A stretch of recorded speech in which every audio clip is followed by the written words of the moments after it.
오늘따라 피아노가 너무 멋있습니다. 네, 오늘도 주님을 예배하는 모두 위에 하나님의 은혜와 평강이 충만하시기를 축원합니다. 우리는 소돔과 고모라를 생각할 때 끔찍하고 살벌한 어떤 어두침침한 그런 분위기를 연상하죠. 그런데 의외로 소돔과 고모라는 가나안 땅에서 가장 기름지고 아름다운 곳이었고, 낮에 보면 전혀 이상할 데가 없는 곳이었습니다. 사람들은 정상적으로 장사를 하고 밭에 나가 일을 하고 관계를 이렇게 맺으며 살아갔습니다. 그러나 문제는 밤이었습니다. 밤만 되면 자신들의 욕망을 전혀 통제하지 못하고 마음껏 분출하는 그런 일들이 벌어졌습니다. 첩을 찾아오던 레위는 밤을 보내기 위해서 이스라엘 백성의 성 기브아로 들어갑니다.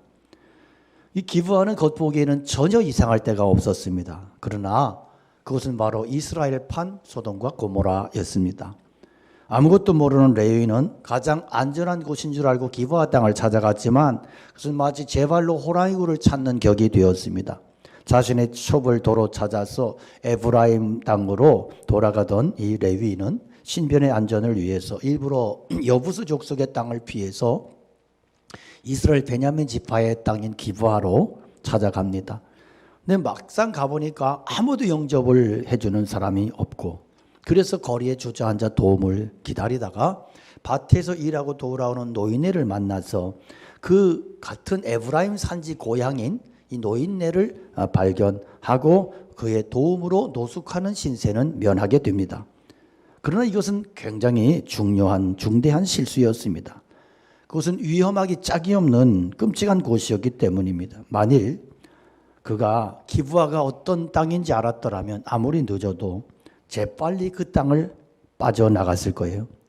기브아는 밤을 책임질 수 없는 곳이었습니다. 그래서 사람들은 아무도 이 레위인을 받아주지 않았던 겁니다. 그렇다면 에브라임 산지 출신인 이 노인은 왜 레위인을 자기 집으로 초대했을까요?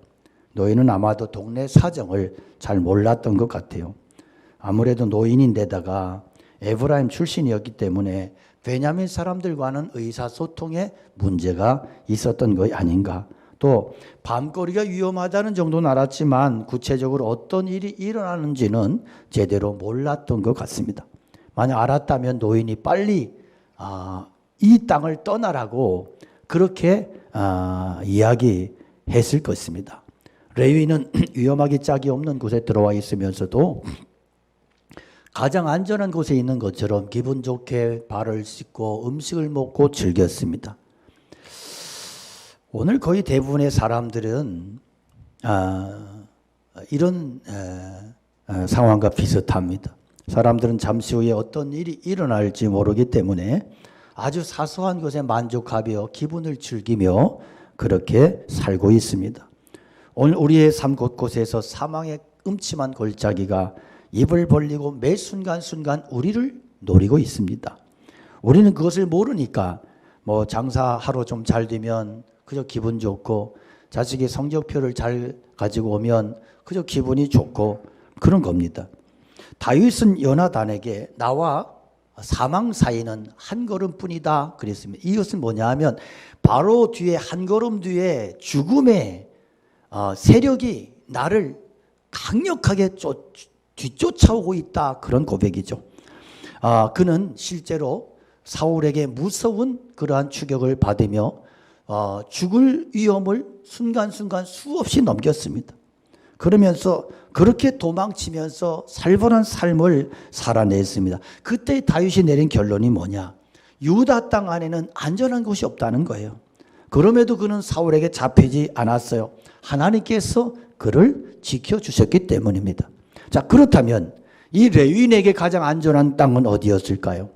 여부스로 갔으면 안전했을까요? 아니면 라이스로 그렇게 갔으면 안전했을까요? 라마로 갔으면, 사실 이 세상에는 안전한 곳이 한 군데도 없어요. 레위인이 깨달았어야 하는 것은 당장은 힘들어도, 당장은 풀지라도 하나님의 말씀에 순종하자. 하나님의 말씀을 지켜내자. 그렇게 하는 것만이 내가 가장 안전한 삶의 방법이라는 그런 사실을 그가 깨달았어야 하는 겁니다. 여러분, 우리 삶 주변에는 항상 위험이 도사리고 죽음의 손길이 기다리고 있습니다. 그럼에도 우리가 이렇게 안전하게 살 수 있다고 하는 것은 하나님께서 우리의 삶을 한순간도 놓치지 않으시고 그렇게 우리의 삶을 지켜주시기 때문임을 믿습니다. 만일 한순간이라도 하나님께서 그 손을 거두신다면, 놓으신다면 내가 살고 있는 그 현장이 바로 소돔이 되고 기브아 땅이 될 것입니다. 여러분, 우리가 살면서 그런 생각하잖아요. 비행기 타고 하면서 이 비행기가 갑자기 뚝 떨어진다면 이런 생각 안 하시나요? 하잖아요. 그러면 굉장히 갑자기 이렇게 싸늘해지고 싸해지고 정말 그런 일이 가끔 일어나니까요. 내가 운전하고 있는데 상대방에서 큰 덤프트럭이 중앙선을 침범해서 나를 치면 어떻게 될까? 끔찍하지 않습니까? 악한 자가 언제 와서 내 생명을 취할지 모르는 거예요. 그래서 저는 이렇게 집에 가면 아버님이 꼭 마지막에 기도하자 이러고 기도하실 때 지금은 많이 기력이 쇠해서 그런 기도도 못 하세요. 그런데 늘 아버님이 어떤 기도하시냐면 운전하고 먼 길을 갈 텐데 사고 없게 도와주세요. 상대방에서 치는 일이 없도록 내가 아무리 운전 잘해도 상대방에서 치고 들어오면 꼼짝없이 사고 나는데 하나님 그런 일 없게 해주세요. 그렇게 기도해 주셨어요. 참 그게 제 가슴에 와 닿는 기도의 은혜의 내용이었습니다. 그렇습니다. 언제 우리가 어떤 일을 당할지 몰라. 최근에 범죄 통계를 보면요, 전혀 원한 관계가 없는 불특정 다수를 향해서 저지르는 범죄가 굉장히 많이 기하급수적으로 늘고 있습니다. 묻지마 폭력, 묻지마 살인이 굉장히 늘고 이것은 뭐냐면 사람들의 정신 상태가 그만큼 정상이 아닌 사람들이 세상에 점점 더 많아지고 있다는 거예요. 그래서 우리가 항상 기억할 것은 하나님의 은혜가 우리의 삶을 에워싸고 있다. 그래서 오늘도 내가 이렇게 살아가고 있는 이 모든 순간순간이 하나님의 은혜임을 기억하시고 감사할 수 있기를 축복합니다. 그래서 마치 눈에 보이지 않는 오존층이 지구를 감싸고 있어서 우리 몸에 해로운 자외선을 차단시켜 주는 것처럼 하나님의 은혜의 손길이 항상 우리를 붙들어주고 계시다. 그 손으로 덮으시네 찬양처럼 하나님이 그 손으로 덮어주셔서 우리가 그 은혜 안에 있는 거예요. 그 손을 거두시면 그게 재앙인 거예요.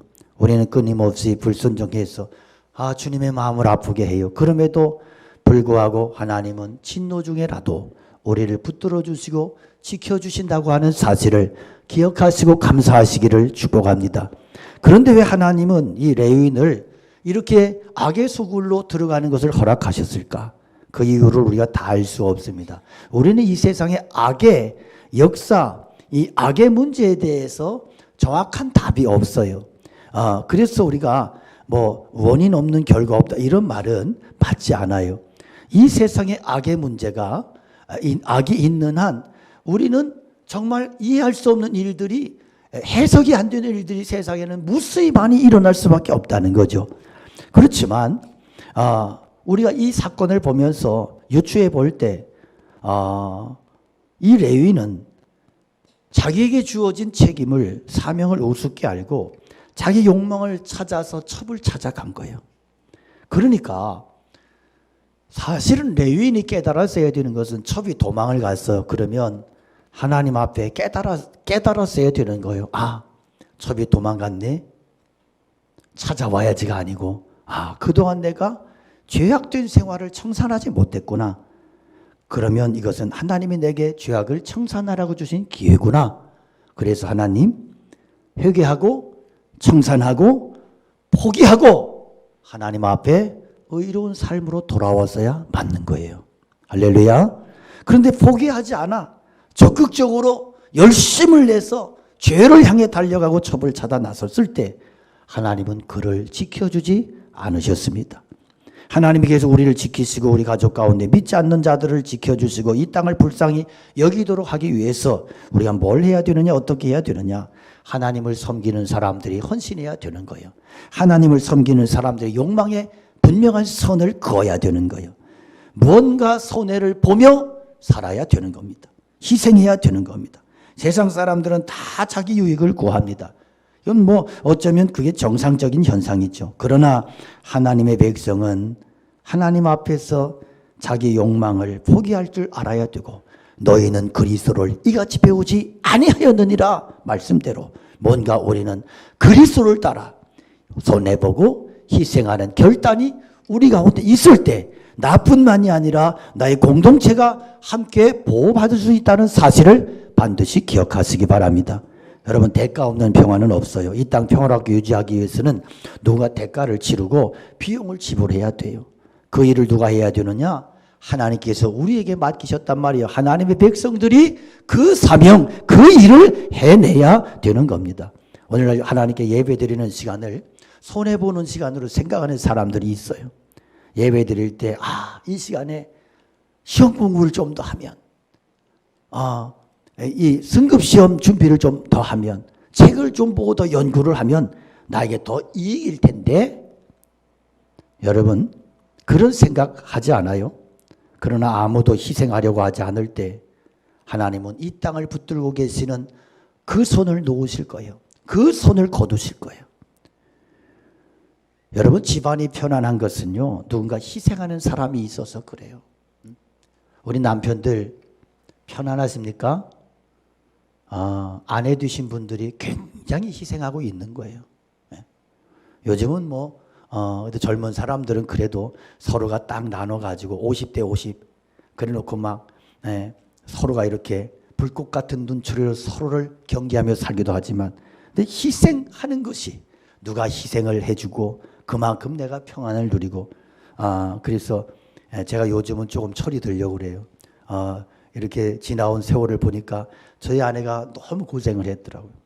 막 눈물이 나려고 그래요. 제가 너무 고생을 많이 하고 막 이렇게 아이들 키울 때도 제가 너무 몰라가지고 전 저희 아버님 따라 했더니 저희 아버님 따라 하는 게 죽을 짓이더라고요. 그런데 이렇게 희생하는 손길이 있고 희생하는 누군가가 있으니까 내가 그만큼 편안하다 하는 거 우리가 기억하셔야 돼요. 그래서 교회도 그래요. 교회가 은혜스러운 것도 누군가 희생하는 사람들이 있는 거예요. 아무도 희생하려고 들지 않고 손해보려고 하지 않을 때 집안이 시끄러워지고 교회가 분란이 일어나는 겁니다. 오늘 이 예배가 여러분, 우리 자신을 하나님 앞에 희생하는 예배, 하나님 앞에 희생을 결단하는 예배 될 수 있기를 축복합니다. 우리가 몸만 앉아 있으면 안 돼요. 정말 내 마음과 삶을 드리는 그런 시간이 돼야 되고, 무언가 하나님 앞에서 손해보고 희생하기로 결심하는 자리가 돼야 됩니다. 우리가 그래서 은혜도 받아야죠. 은혜를 주시옵소서 기도해야죠. 그렇지만 우리가 더 중요한 기도는 희생할 수 있는 용기를 주시옵소서, 십자가 질 수 있는 용기와 결단을 내게 주시옵소서 기도할 수 있기를 축복합니다. 그렇게 할 때 하나님이 내 삶을 지켜주시고 우리의 가정을 지켜주실 것입니다. 여러분, 예배드리는 시간 아까워하지 마십시오. 시간 보면서 벌써 12시가 되려고 그러는데 아직도 설교가 한참이네, 이러지 마십시오. 다른 사람 위해서 돈 쓰는 시간, 돈 쓰는 것 아까워하지 마십시오. 저마다 이기적인 탐욕대로 살려고 그럴 때 하나님의 은혜가 그 공동체에서 사라진다는 거, 하나님의 긍휼의 역사가 그곳에서 떠난다는 사실을 꼭 기억하시기 바랍니다. 오늘 기브아를 보면 소돔과 고모라가 멸망할 때하고 너무나 비슷해요.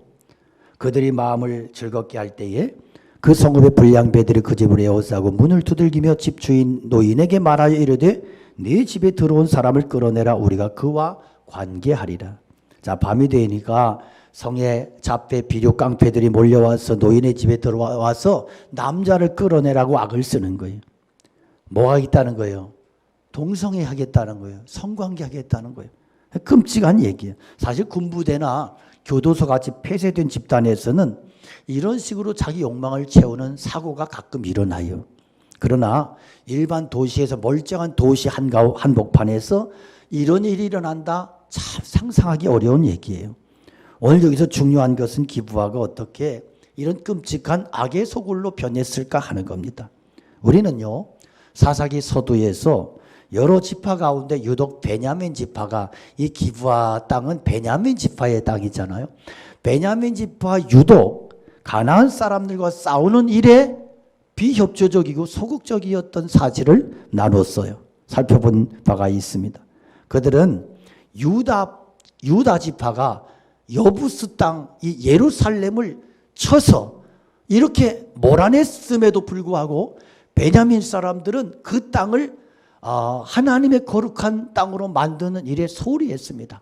사람들을 쫓아내기보다는 그 사람들을 붙잡아서 일시키면서 농사 일꾼 시켜먹고 부려먹고 하면서 자기들의 먹고 사는 일에만, 돈 버는 일에만 집착을 했던 거예요. 그 결과 어떻게 됐느냐? 그 자식들이 가나안의 영향을 받아서 다 깡패가 되고 잡배가 되어 버린 거예요. 동성애자가 되어 버린 거예요.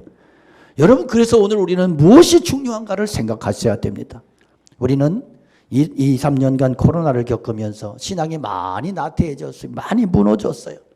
부모의 신앙이 무너지면 자식들의 신앙은 자동으로 무너지는 거예요. 심각한 영적인 위기라는 사실을 기억하시기 바랍니다. 그래서 정말 우리가 내 신앙을 지켜내는 것이 다음 세대 신앙을 붙잡아주고 지켜내는다는 사실을 꼭 기억하셔야 돼요. 부모의 한결같은 소원이 뭐예요? 자식 잘 되는 거죠. 그래서 과외시키고 좋은 학원 보내고 좋은 대학 보내고 그러니까 그렇게 하면 뭐 모든 게 다 될 줄 아는 거예요. 그렇게 애를 써요. 공부만 하면 다 용서가 돼. 그런데 뭐가 문제냐? 그러는 동안에 애들이 소돔의 아이들이 기브아 땅의 아이들이 돼버리는 거예요. 부모는 공부만 시키면 된다고 생각하지만 사람에게는 학교 공부로 해결되지 않는 영역이 있어요. 영적인 영역이에요. 신앙의 영역이에요. 이 영적인 영역에는 중간지대가 없습니다. 하나님이냐 죄냐 이거예요. 하나님을 사랑하지 않으면 죄를 향하여 달려가게 돼 있습니다. 나중에 이스라엘 백성들은 베냐민 지파 사람들에게 깡패들을 내놓으라 그래요. 그랬더니 베냐민 지파가 이들을 내놓지 않아요.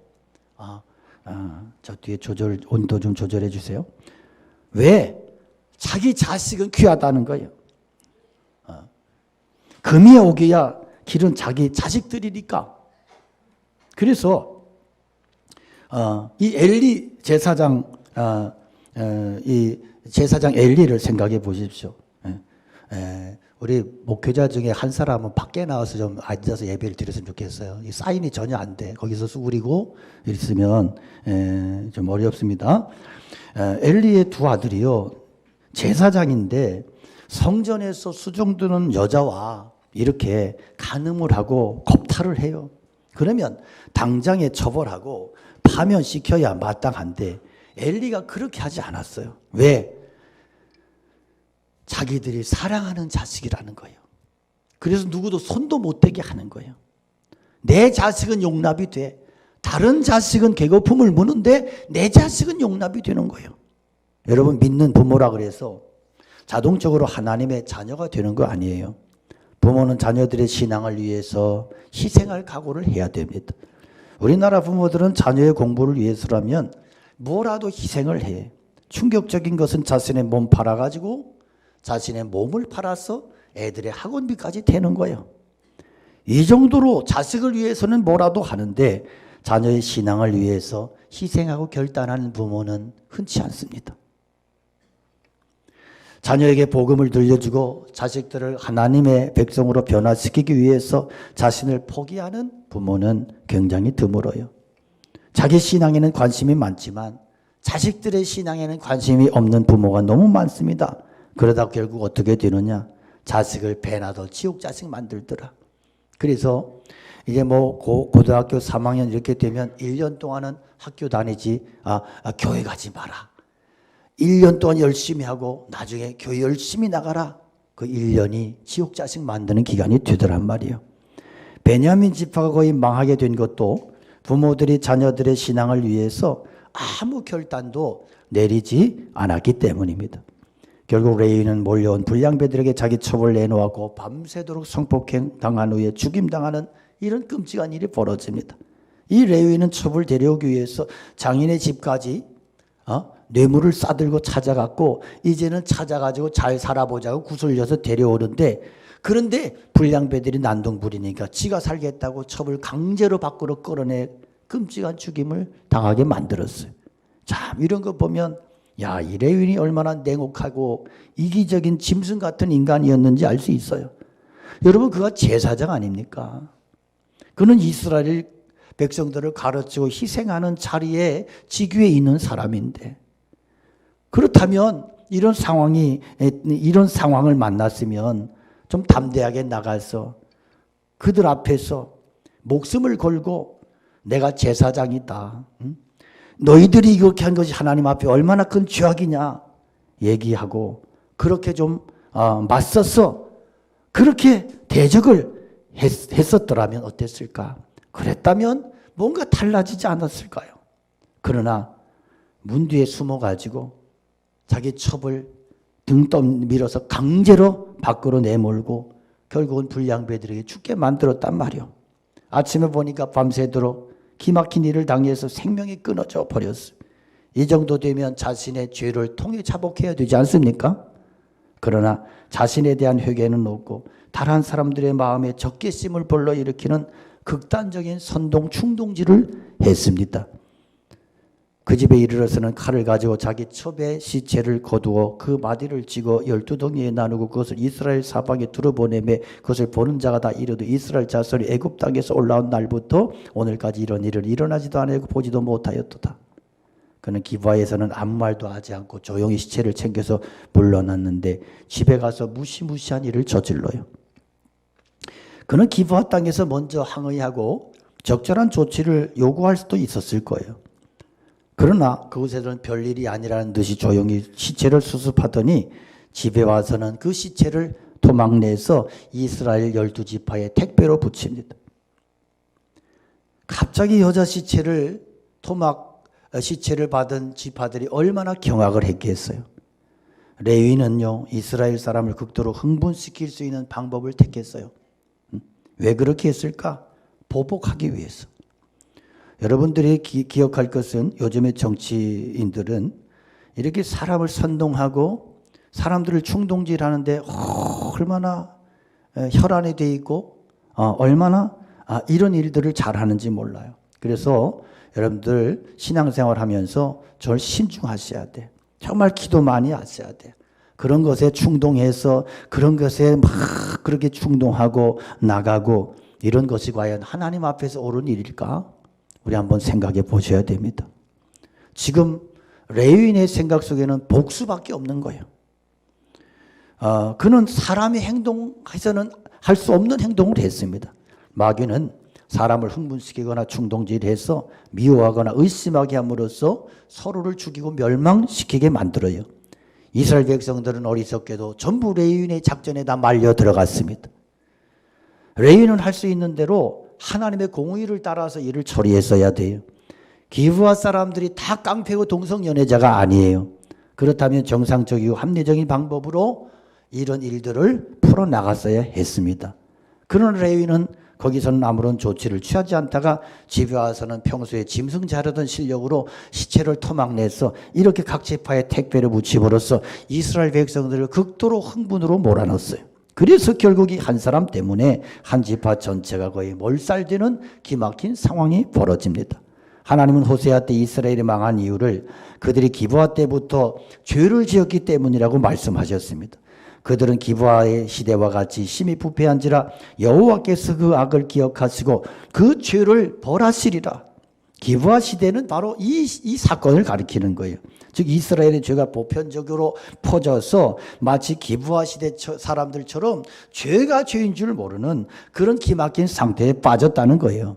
기브아는 기브아대로, 레위인은 레위인대로, 이스라엘 백성들은 이스라엘 백성들대로 다 죄에 빠져 있었습니다. 그렇기 때문에 엉덩이에 도랑개가 던져지니까 일파만파 이렇게 파장이 일어났던 겁니다. 여러분, 우리는 거의 하루도 빠짐없이 그런 끔찍한 이야기들, 사건, 사고의 이야기들을 듣고 있습니다. 끔찍한 피해를 당하고도 보복이 두려워서 신고조차 할 수 없는 그런 일들이 버젓이 벌어지고 있고, 신고했다가 보복당하는 일도 일어나고, 세상이 너무나 악하고 세상이 너무나 흉악한 이런 시대에 살고 있습니다. 우리는 지금 소돔의 기브아 땅에 살고 있는 거예요. 언젠가는 이런 죄악의 물결이 우리 집에도 우리 자식들에게도 몰려올 거예요. 이런 시대에 우리가 어떻게 살아야 될까요? 우리는 계속해서 진리를 밝혀내야 된다. 자기 신분을 빛으로 드러내야 됩니다. 예수 그리스도의 십자가의 신앙은 우리가 이기적인 욕망에 취해서 내 욕망을 채우는 게 아니에요. 십자가의 신앙은 나를 희생하고 나를 버려서 그래서 생명의 역사를 드러내는 횃불로 쓰임 받는 것, 이것이 주님이 우리에게 말씀하시고 주님이 우리에게 요구하시는 그러한 사명이고 책임인 것입니다. 저는 말씀 전하면서 굉장히 부끄러움을 느낍니다. 왜냐하면 저는 목사이면서 제 자신이 주변에 믿음의 선한 영향력을 잘 드러내지 못하는 소극적인 삶을 살았구나, 그런 느낌 때문입니다. 우리는 스스로의 빛의 신분을 드러내면서 그에 걸맞는 믿음의 선한 삶을 살아가는 일에 최선을 다하고 기도해야 될 줄로 믿습니다. 그런데요, 우리가 매일 옆집이 딱 시끄럽도록 그렇게 막 부부싸움을 신나게 하면서 그러면서 예수 믿으세요, 저는 장로 집안입니다, 이러기는 쉽지 않겠죠. 레윈도 비싼 처지였습니다. 첩을 데리고 가면서 레윈이라고 밝히면, 야, 첩을 둔 너 같은 놈도 레윈이냐? 그렇게 망신당할까 봐 그는 아무 소리도 못하고 후에는 가장 끔찍한 일을 저지르는 장본인이 되고 맙니다. 죄와 싸우는 데 소극적이었던 베냐민 지파는 결국 몇 세대 지나지 않아서 모두 죄에 정복당하고 맙니다. 그들이 그렇게 사랑하고 키운 자식들은 썩을 대로 썩어버렸습니다. 그럼에도 불구하고 그들은 모두가 자기 자식들이었기 때문에 바로잡을 생각을 하지 않았습니다. 여러분, 사람은 가만히 내버려 두면 죄 짓는 곳으로 달려갑니다. 그래서 우리는 최선을 다해서 자녀들이 하나님을 사랑하도록, 그렇게 구세군 창시자 윌리엄 부스의 얘기대로 사탄이 그들을 잡기 전에 그들의 심령에 하나님의 사랑을 집어넣고 예수 그리스도의 생명을 집어넣어 줘야 된다. 그래서 우리가 최선을 다해서 자식들이 하나님을 사랑하도록 그렇게 만들어 가야 될 줄로 믿습니다. 레위는 자신이 떳떳하지 못했기 때문에 위급한 상황에서 신분을 밝히지 못했어요. 그래서 그리스도인은 평소에 잘해야 돼요. 평소에 엉터리로 살다가 그저 엉터리로 그렇게 살다가 결정적인 순간에 제가 집사입니다, 망신당하는 거예요.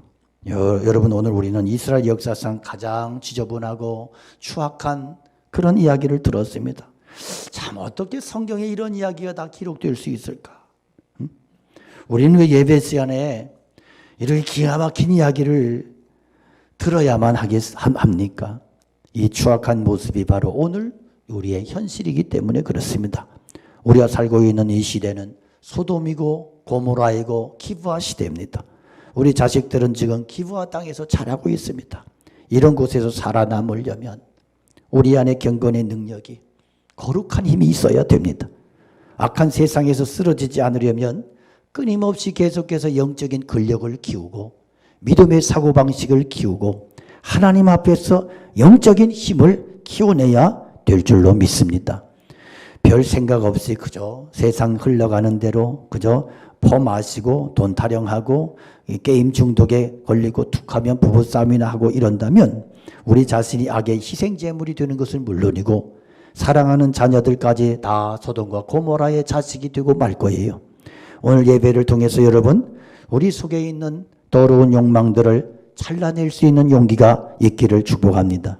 그렇게 하는 것만이 내가 사는 길이고 주변을 살리는 길입니다. 진리가 예수 안에 있는 것 같이 너희가 참으로 그에게서 듣고 또한 그에게서 그 안에서 가르침을 받았을진데 너희는 유혹의 욕심을 따라 썩어져가는 구습을 쫓는 옛사람을 벗어버리고 오직 심령으로 새롭게 되어 하나님을 따라 의와 진리의 거룩함으로 지으심을 받은 새 사람을 입으라 말씀하십니다. 너희는 이 세대를 본받지 말고 오직 마음을 새롭게 함으로 변화를 받아 아버지의 기뻐하시고 선하신 뜻이 무엇인지 분별하며 살아가라고 우리에게 말씀하고 있습니다.